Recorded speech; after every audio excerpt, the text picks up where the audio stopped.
Welcome to my YouTube channel. This is Action Cam Bell Cam, and this right here is going to be the fourth installment of the series on how to make money.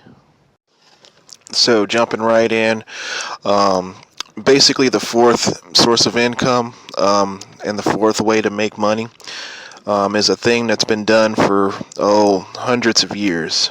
And that, of course, is the good old commodities trading, commodities dealing.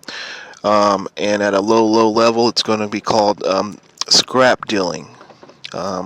With scrap metal dealing, basically, you take a metal that's just lying around, any type of, it's called ferrous or non-ferrous metal.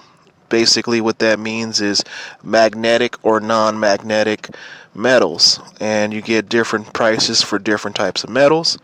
You take them down to your local scrap yard, scrap metal yard, or scrap metal recycling yard, and they give you a price per pound, a price per ton, and that right there is what you would go off of to basically dictate on your own terms how much money you make. It's all about how much effort you get in or you put into it, and basically it's what you get out. It was what you put into it.